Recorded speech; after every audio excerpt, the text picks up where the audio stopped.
नमस्ते। आज की कक्षा में आप सभी का स्वागत है। क्लास शुरू करने से पहले हम ब्रह्मनाद करेंगे। सावधान सिद्ध ब्रह्मनाद। ओम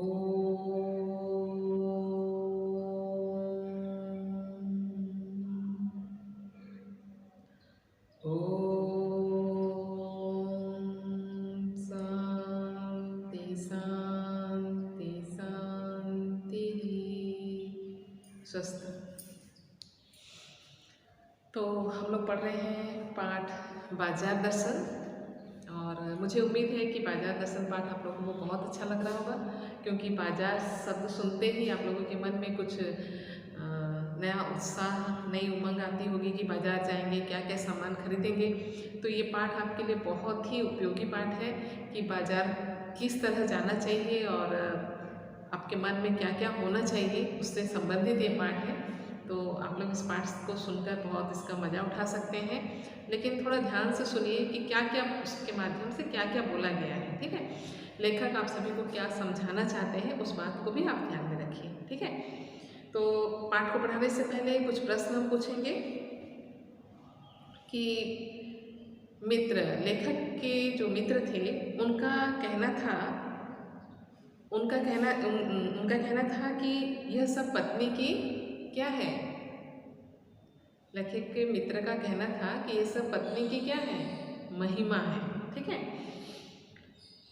डैश पावर है, डैश पावर है, क्या आएगा डैश खालिस्तान में, पैसा।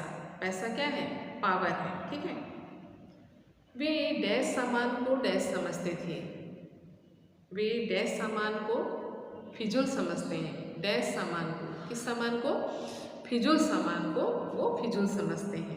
ठीक है, परचेजिंग का अर्थ क्या है, परचेजिंग पावर, इसका अर्थ क्या है, खरीदने की शक्ति। ठीक है, परचेजिंग पावर का अर्थ है खरीदने की शक्ति। असबाब, ये तो सुना हुआ शब्द है ना, आप लोग सुने होंगे। असबाब का अर्थ होता है सामान। हम लोग कहाँ तक पढ़ चुके थे, हम लोग पढ़ चुके थे कि बाजार की असली कृतार्थता है कि आवश्यकता के समय काम आना।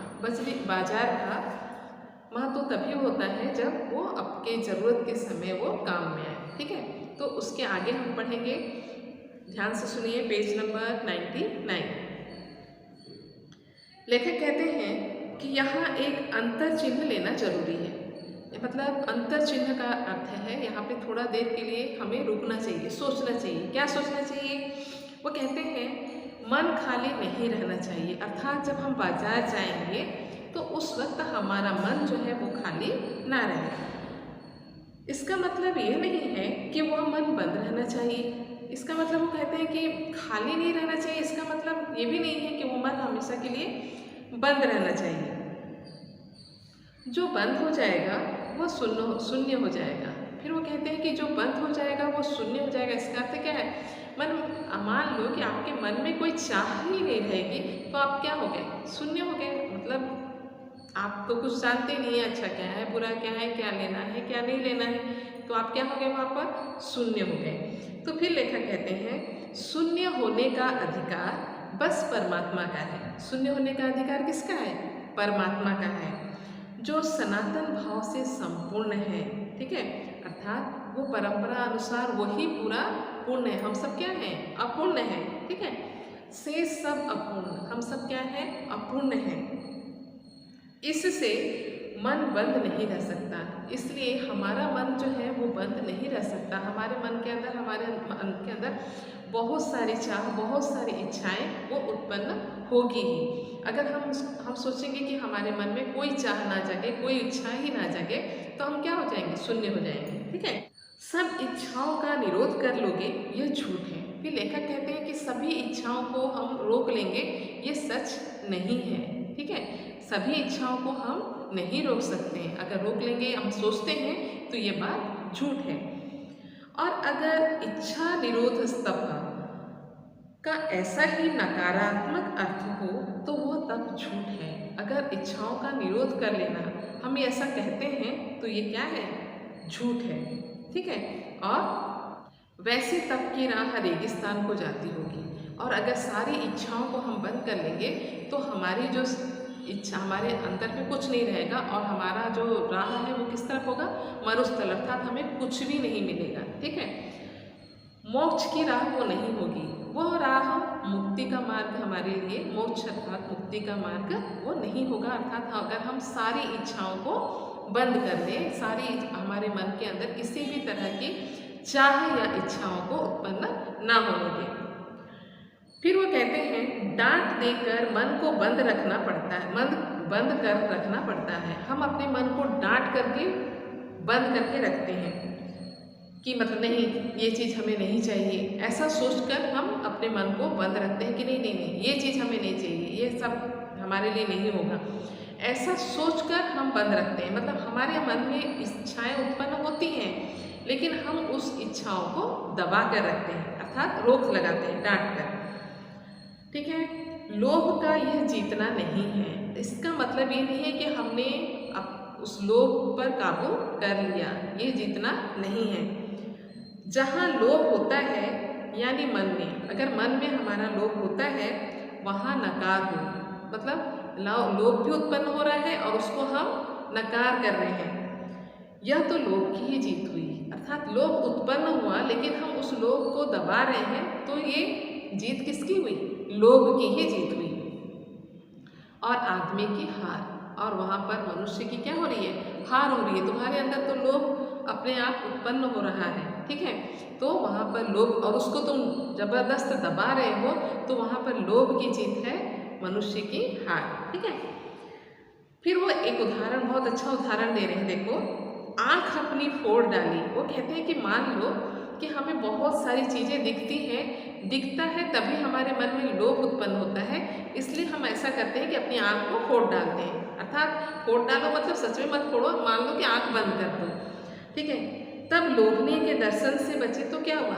अब तुम सोच रहे हो कि आँख बंद कर देंगे तो हमें ये सारी मन को लुभाने वाली चीज़ें जो वो दिखेगी नहीं, और चीज़ें दिखेगी नहीं तो हमारे अंदर में लोभ उत्पन्न नहीं होगा, है ना। तो ऐसे क्या लोभ मिट जाएगा। फिर लेखक पूछते हैं कि अगर ऐसा करते हो तो क्या आपके मन में लोभ उत्पन्न नहीं होगा। फिर वो कहते हैं, और कौन कहता है, फिर वो पूछते हैं कि कौन कहता है कि आँख फूटने पर रूप का दिखना बंद हो जाएगा। वो कहते हैं, कौन कहता है कि अगर आँख आपकी फूट गई है तो आपको किसी का रूप दिखेगा नहीं, दिख सकता है। कैसे दिखता है, मन की आंखों से आप उसको देख सकते हो। क्या आँख बंद करके, फिर वो बहुत अच्छा उदाहरण दे रहे हैं, क्या आप आँख बंद करके सपने नहीं देखते हैं। आँख तो आप बंद कर लेते हैं तो फिर सपने कैसे देखते हैं आप। अर्थात उनके कहने का अर्थ ये है कि आपके जो मन के अंदर बहुत सारे जो ख्वाब हैं, सपने हैं, वो अपने आप आते हैं। मन में बहुत सारी लोभ, इच्छाएं सारे अपने आप उत्पन्न होती हैं। ठीक है, आपके आँख के बंद कर लेने से वो बंद नहीं हो जाएगी। ठीक है, और वे सपने क्या चैन भंग नहीं करते। अगर आपके मन में आपने बहुत सारी बातें सोच ली तो क्या आपका वो जीना मरना हराम नहीं कर देते हैं, आपके मन को आराम से रहने देते हैं। आपके मन में बार बार वो इच्छा जागृत होती है कि हम वो चीज़ लेके रहेंगे या फिर उस चीज़ को देख कर रहेंगे, है ना।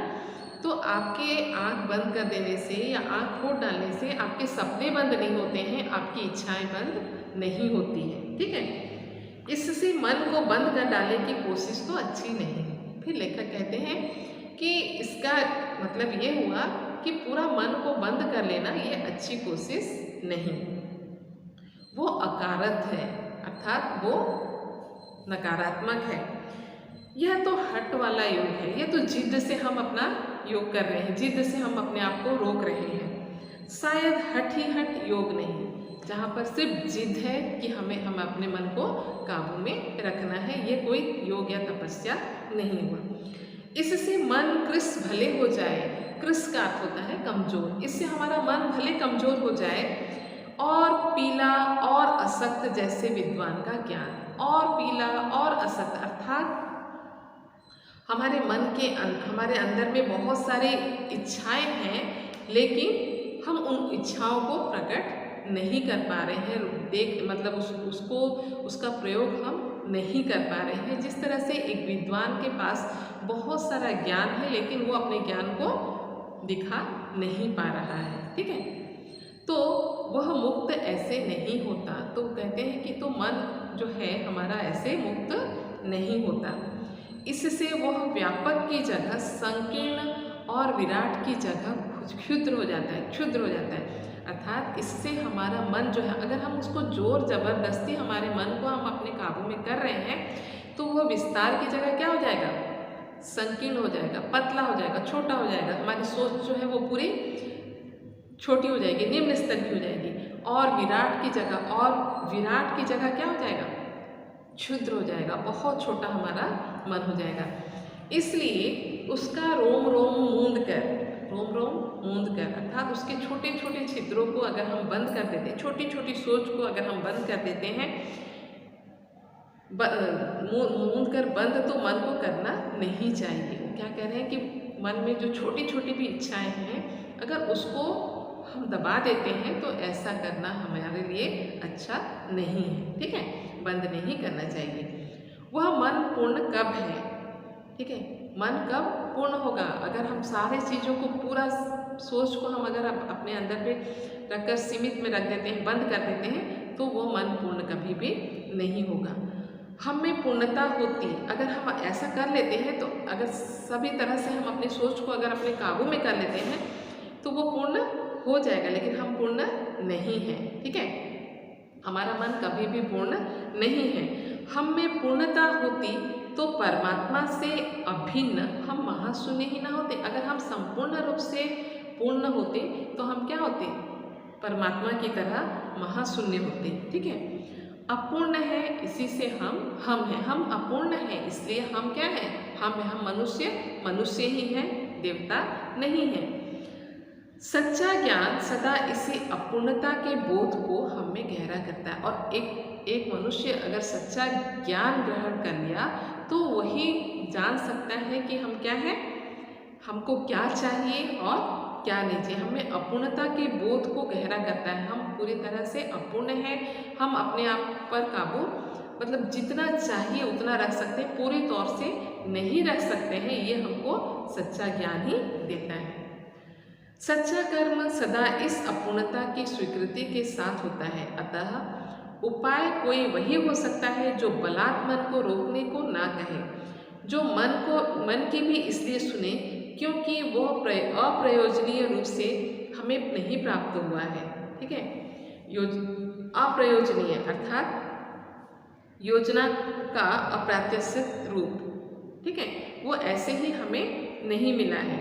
हाँ, मन मानेपन की छूट मन को ना हो, मन मानेपन की छूट मन को मत दीजिए। मन में चाह उत्पन्न होती है, उन इच्छाओं को उन चाहों को पूरा कीजिए। लेकिन मतलब इस पैराग्राफ का पूरा आशय यह हुआ कि मन में बहुत तरह की इच्छाएं उत्पन्न होगी। इसका मतलब ये नहीं है कि पूरे मन को हम अपना बंद करके रख लें। ठीक है, मन की बिल्कुल ना सुने, ऐसा भी नहीं है।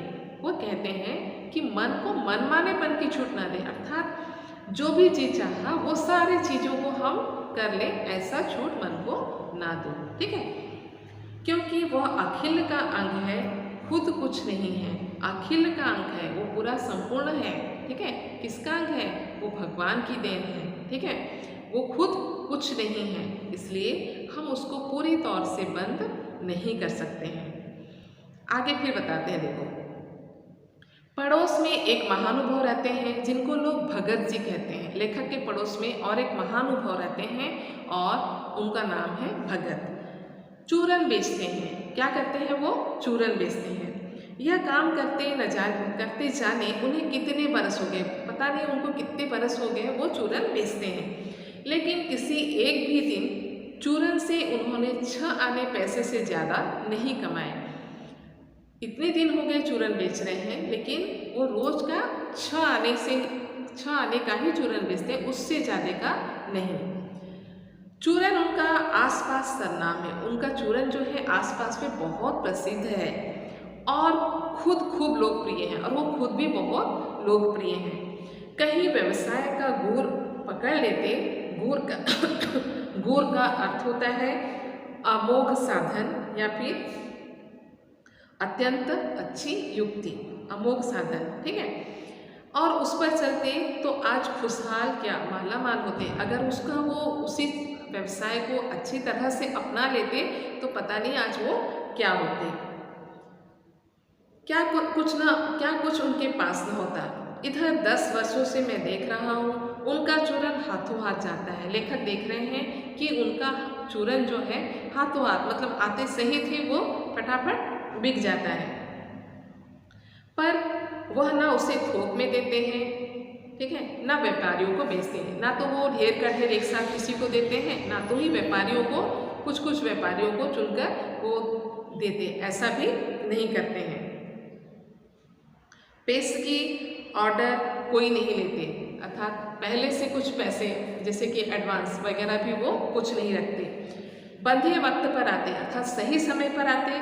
अपनी चूरन की पेटी लेकर घर से बाहर हुए नहीं कि देखते देखते 6 आने की कमाई उनकी हो जाती है। लोग उनका चूरन लेने को उत्सुक जो रहते हैं, अर्थात वो जैसे ही घर से निकलते हैं उनके 6 आने की कमाई हो जाती है, क्योंकि लोग उनका राह देखते रहते हैं कि कब वो आए और उनका चूरन हम खरीदें। चूरन से भी अधिक शायद वो भगत जी के प्रति अपनी सद्भावना का श्रेय देने को उत्सुक रहते हैं। सद्भावना, हित की भावना, ठीक है। कुछ लोग तो सिर्फ वो उनको सद्भावना देने के लिए खड़े रहते हैं कि आप बहुत अच्छा चूरन बेचते हैं और आपके चूरन के बिना हम नहीं रह पाते, ठीक है। पर 6 आने पूरे हुए नहीं कि भगत जी बाकी चूरन बालकों को मुफ्त में बांट देते। जैसे ही 6 आने की उनकी कमाई हो जाती, बाकी चूरन वो बच्चों को मुफ्त में बांट देते हैं। कभी ऐसा नहीं हुआ है कि कोई उन्हें 25वां पैसा भी दे सके। कभी ऐसा एक दिन नहीं आया कि कोई ज़बरदस्ती उनको एक पैसा भी अधिक दे दे। कभी चूरन में लापरवाही नहीं हुई और अपने चूरन में भी उन्होंने कभी लापरवाही नहीं की। और कभी रोग होता भी मैंने उन्हें नहीं देखा, और भगत जी को कभी रोग हुआ है ऐसा भी लेखक ने उनको कभी नहीं देखा। और तो नहीं, लेकिन इतना मुझे निश्चय मालूम होता है कि इन चूरन वाले भगत जी पर बाजार का जादू नहीं चल सकता। क्यों नहीं चल सकता? क्योंकि उन्हें मालूम है कि उनको कितना कमाना है और उस कमाई से ही उनको क्या क्या चीज़ लेना है, इसलिए उनको बाजार का जादू उन पर नहीं चल सकता। कहीं आप भूल ना कर बैठिएगा, फिर लेखक आपको याद दिला रहे हैं कि आप भूल ना कर बैठिएगा कि इन पंक्तियों को लिखने वाला मैं चूरन बेचता हूँ।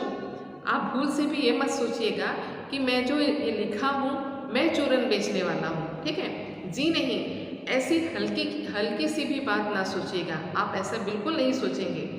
यह समझिएगा कि लेख के किसी भी मान्य पाठक से उस चूरन वाले को श्रेष्ठ बताने की मैं हिम्मत कर सकता हूँ।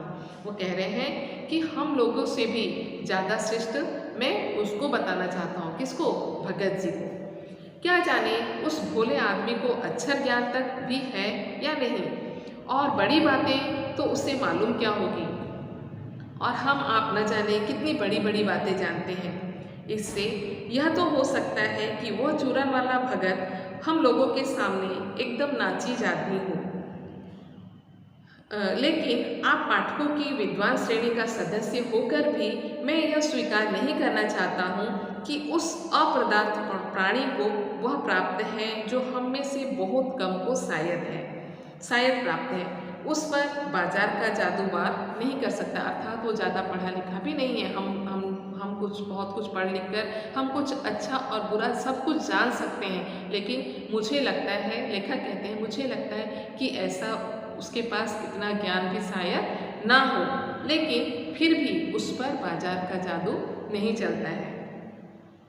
माल बिछा रहता है और उसका मन अडिग रहता है। बाजार में माल चारों ओर बिछा रहता है, लेकिन उसका मन जो है बिल्कुल अडिग रहता है, बिल्कुल हिलता नहीं है, एक जगह रहता है। पैसा उसके आगे होकर भीख तक मांगता है। पैसा उसके आगे होकर पैसा कहता है, अरे मैं आपके पास हूँ, आप ले सकते हो, ये सामान खरीद लो, वो सामान खरीद लो, लेकिन वो बिल्कुल नहीं सुनता है। लेकिन उसका मन पैसे पर दया नहीं करता, ठीक है, दया नहीं समाती उसके मन में, पैसे के प्रति दया नहीं समाती है कि मेरे ज़रूरत की चीज़ नहीं है फिर भी मेरे पास पैसा है तो मैं ये सामान ले लूँ। वह निर्मम व्यक्ति पैसों को अपने आहत गर्व में बिखरता ही छोड़ देता है, अर्थात उसके पास बहुत सारे पैसे रहते हुए भी वह ज़रूरतमंद सामान को लेना नहीं चाहता, मतलब जो ज़रूरत की सामान हो उसी को लेना चाहता है, जो ज़रूरत की नहीं है वो बिल्कुल उसको देखना और छूना तक भी नहीं चाहता है। ऐसे आदमी के आगे क्या पैसे की व्यंग शक्ति कुछ भी चलती होगी? जो इतना अडिग है, जो अपने आप पर इतना संयम रखा है, क्या उसके आगे पैसे की चलती होगी? पैसे की व्यंग शक्ति कुछ भी नहीं चलती हुई, ठीक है। क्या वह शक्ति कुंठित होकर सलज ही न हो जाती होगी? उसके पास जो पैसे की शक्ति है वो अपने आप को लज्जित होकर, कुंठित होकर वहीं पर रह जाती है कि इसके पास इतना पैसा होते हुए भी ये अपनी ज़रूरत के ही सामान को लेता है, बिना ज़रूरत की कोई भी चीज़ को वो देखना तक नहीं चाहता है, ठीक है। तो यहाँ पर इस भगत जी की बात ये कही गई है कि भगत जी की आमदनी कितनी है, भगत जी को कितना पैसा खर्च करना है, क्या लेना है क्या नहीं लेना है, भगत जी उसको अच्छी तरह से जानते हैं। इसलिए यहाँ पर बाजार का जो जादू है इस भगत जी पर कोई असर नहीं दिखा सकता है, ठीक है। तो आज के लिए इतना ही, अगला बाकी की क्लास में करेंगे। कुछ कठिन शब्द हम लिखा दिए हैं, देखो। कायल, निरुत्तर कर देना, फिजूल, निरर्थक या व्यर्थ, परचेजिंग पावर, खरीदने की शक्ति, असबाब, सामान, दरकार, जरूरत, परिमित, सीमित, अतुलित, जिसकी तुलना न की जा सके, सिलसिला, कड़ी या फिर श्रृंखला। इसके अतिरिक्त भी अगर कोई कठिन शब्द है आपको समझ में नहीं आता है तो आप मुझे फ़ोन करके पूछ सकते हैं, लेकिन पाठ हम जहाँ तक पढ़े उसमें से कुछ प्रश्न हम आपसे पूछेंगे। शून्य होने का अधिकार किसका है?